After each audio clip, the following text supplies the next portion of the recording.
Rahimakumullah, usikum wa iyaya bittaqwallah faqad fazal muttaqun. Faqala Allah Ta'ala fi kitabihil karim, na'udzubillahi minasyaitonir rajim, bismillahirrahmanirrahim. La in syakartum la azidannakum wa la in kafartum inna azabi lasyadid. Sadaqallahul azim. Kaum muslimin sidang Jumat Jumat yang dirahmati Allah Subhanahu wa taala. Alhamdulillah, kembali kita bersyukur kepada Allah Subhanahu wa taala pada hari ini, hari Jumat yang mulia di bulan Agustus. Awal bulan Agustus ini Allah masih memberikan kepada kita rahmat dan nikmatnya. Salawat dan salam untuk Rasulullah Nabi Muhammad sallallahu alaihi wasallam. Allahumma shalli ala Muhammad wa ala ali Muhammad. Pada kesempatan yang mulia ini, khatib juga berwasiat terutama teruntuk diri khatib sendiri, usikum wa iyaya bittaqwallah faqad fazal muttaqun. Marilah kita istiqomah, senantiasa bertakwa dan juga berupaya meningkatkan keimanan dan ketakwaan kita kepada Allah Subhanahu wa taala. Amin amin ya rabbal alamin. Kaum muslimin rahimahullah Allah Subhanahu wa taala, hari ini kita berada di bulan Agustus. Bagi kita bangsa Indonesia, Agustus selalu identik dengan kemerdekaan. Tahun 2024 ini berarti perayaan kemerdekaan Indonesia yang ke-79. Kaum muslimin Allah Subhanahu wa taala, pada khutbah yang singkat ini tentu kita mencoba memaksimalkan pengkajian kita tentang kemerdekaan. Seperti yang kita ketahui, ada beberapa hal yang bisa kita lakukan tentunya bagi seorang hamba Allah, bagi setiap hamba Allah, bagi rakyat Indonesia, masyarakat Indonesia, ketika kita berbicara tentang kemerdekaan. Namun yang pasti yang pertama adalah mensyukuri kemerdekaan itu. Kenapa? Karena Allah juga sudah mengingatkan kepada kita bahwa kita wajib menampakkan syukur kita pada setiap hal nikmat yang Allah berikan kepada kita.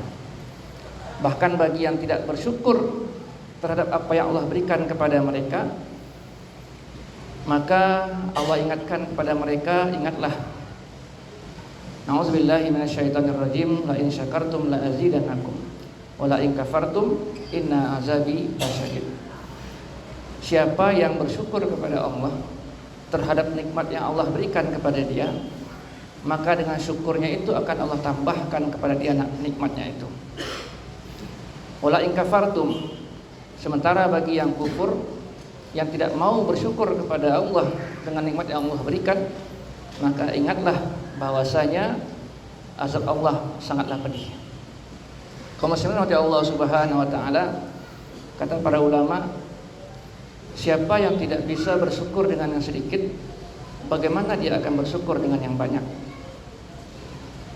Terkadang kita lupa, terlalaikan bahwa kehidupan kita di pagi hari itu sesuatu yang harus kita syukuri.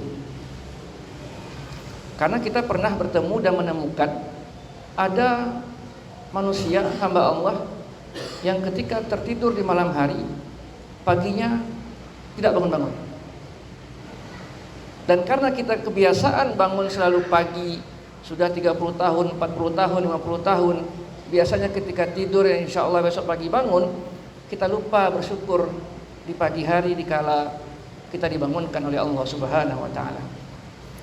Maka Islam mengajarkan kepada kita tentang doa. Doa berterima kasih, bersyukur kepada Allah Subhanahu wa taala, Allah masih menghidupkan kita di hari itu. Dan terkadang manusia juga lalai. ketika dia sudah mensyukuri tentang nikmat kehidupannya di hari itu, dia juga lalai mensyukuri atau mengisi syukurnya itu dengan hal-hal yang justru tidak menguatkan syukurnya dalam kehidupan sehari-harinya. Kalau Allah Subhanahu wa taala, kalau ini kita berbicara tentang diri kita pribadi. Betapa bersyukurnya kita Allah masih berikan nikmat kehidupan hari demi hari. Kalau kita lihat pula saudara kita di Palestina, karena kita berbicara tentang kemerdekaan. Mereka dengan kondisi yang ada, kalau kita dengan kondisi yang tenang begini ya insya Allah minta kepada Allah umur yang berkah dan panjang. Tapi di Palestina jam, menit, detik itu bisa saja mereka bertemu dengan yang namanya bom. Bahkan 2 hari yang lalu saya mendapatkan sebuah video yang menggambarkan kondisi di Palestina hari ini, ketika ada 2 orang anak-anak sedang bermain di dalam reruntuhan gedung. Sedang santainya mereka bermain, kemudian videonya dilihatkan ke mereka yang berdua tadi itu, diputar ke sekeliling mereka. Terlihatlah di luar gedung yang runtuh itu banyak pula rumah dan gedung yang sudah runtuh. Melihat anak-anak itu kita terenyuh.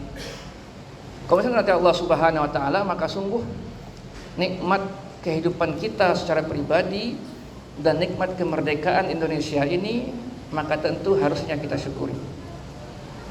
Poin pertama tentang memaknai kemerdekaan, syukur kepada Allah Subhanahu wa taala. Poin yang kedua tentang memaknai hakikat merdeka kita, kaum muslimin Allah Subhanahu wa taala, tentunya dengan berupaya meningkatkan iman dan ketakwaan kita kepada Allah Subhanahu wa taala.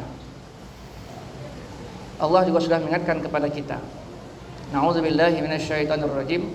Walau anna ahlal qura amanu wattaqau lafatahna 'alaihim barakatim minas sama'i wal ard.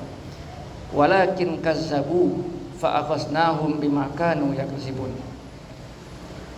Allah mengingatkan kepada kita kaum muslimin terhadap hamba-hambanya yang seharusnya mereka selalu berupaya mendekatkan diri kepada Allah. Apa kata Allah? Walau anna ahlal qura, jikalaulah seandainya sebuah kampung, penduduk satu negeri, warganya, masyarakatnya, rakyatnya, amanu wattaqau, beriman dan bertakwa. 2 definisinya kaum muslimin, iman dan takwa. Artinya 2 hal itu harus dipenuhi. Beriman, ya alhamdulillah, karena mayoritas kaum muslimin. Bertakwa, tentu kita berdoa kepada Allah Subhanahu wa taala. Maka jikalau 2 itu terwujud dalam kehidupan sehari-hari, la fatahna 'alaihim barakatim minas sama'i wal ard, maka Allah akan bukakan pintu-pintu keberkahan. La fatahna 'alaihim barakatim minas sama'i wal ard, dari langit dan dari bumi. Namun kaum muslimin, kalau kita mau mengkaji hari ini, walakin kazzabu fa aqasnahum bima kanu ya'sibun. Dan akan tetapi jikalau penduduk negeri tadi itu, masyarakat tadi itu, warganya tadi itu mendustakan dengan apa yang Allah perintahkan kepada mereka, fa aqasnahum bima kanu ya'sibun. Allah akan berikan kepada mereka musibah.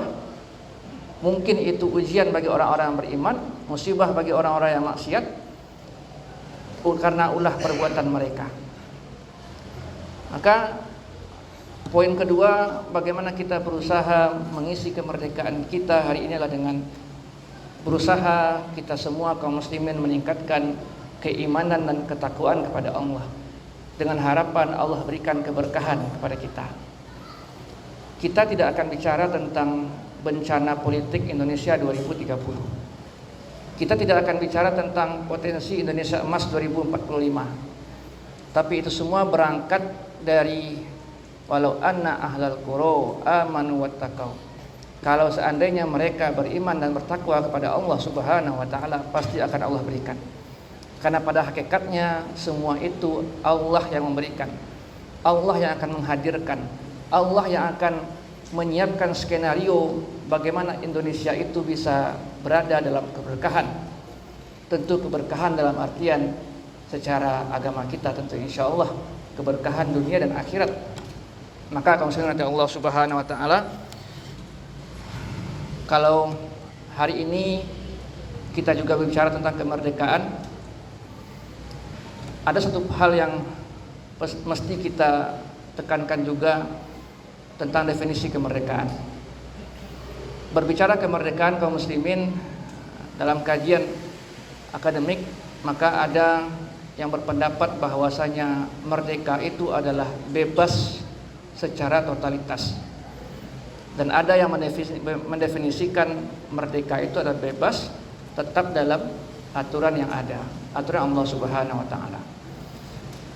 Dan hari ini kaum muslimin sadar tidak disadari, maka pemahaman tentang bebas yang tanpa aturan itu sedang marak dan sedang ramai di negeri kita. Apa itu? Mohon maaf, terutama yang hari ini sedang juga viral dan sempat menghebohkan Sumatera Barat, ya, tentang LGBT.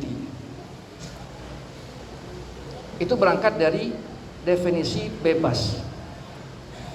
Mereka punya mindset pemikiran bahwasanya mereka diciptakan oleh Tuhan dan memiliki kebebasan untuk mencintai siapa saja. Dan itu disupport oleh negeri-negeri, negara-negara yang menginginkan kehancuran bagi Indonesia yang mayoritas adalah Islam. Dan kalau kita tarik ke belakang kaum muslimin, kenapa itu terjadi? Di antaranya, kalau kita bawakan kepada benteng pertahanan kaum muslimin terakhirnya adalah keluarga. Kenapa itu bisa berdampak sampai seperti itu? Karena mereka setidaknya sudah mulai berhasil menghancurkan benteng pertahanan terakhir kaum muslimin, keluarga. Mohon maaf, karena semua yang hadir kita laki-laki, para ayah, calon suami, dan juga seorang suami, maka ada beberapa fenomena yang kita dapati di Jakarta hari ini yang sampai kajiannya kepada kita. Ada yang namanya lapar ayah. Anak-anak hari ini beberapa tahun terakhir itu mendapati fenomena lapar ayah. Maksudnya apa? Mereka punya ayah, tapi mereka kurang dibentuk oleh kekuatan ayahnya. Kenapa? Karena ayahnya disibukkan dan menyibukkan diri dengan tanda petik, bisa mungkin dia katakan dia bekerja, mungkin bisa dia katakan dia bermain dan sebagainya. Sehingga anaknya di rumah tidak terperhatikan bagaimana kondisinya hari demi hari. Fenomena lapar ayah. Yang kedua, kaum muslimin, kalau kita ikuti kajian itu, kenapa LGBT itu bisa marak? Di antaranya juga angka perceraian yang cukup tinggi, termasuk di Kota Padang. Sampai bulan Juli itu angka perceraian di Pengadilan Agama Kota Padang sudah mencapai angka 1000 di tahun ini. Nauzubillah summa nauzubillah. Maka kemudian Allah SWT, tentu poin kita hari ini adalah bagaimana kita bisa menjaga diri kita, bisa menjaga generasi kita, bisa menjaga negeri kita, agar Allah berikan kepada kita keberkahan. Keberkahan bagi kita pribadi, keberkahan bagi kita dan keluarga kita, keberkahan bagi negeri kita. Karena semuanya akan berdampak kepada kehidupan kita. Insya Allah, semoga pada perayaan kemerdekaan tahun ini Allah berikan kepada kita semua keberkahan dunia dan akhirat tentunya. Amin, amin ya rabbal alamin. fa'tabiru ya ulil absar la'allakum turhamun.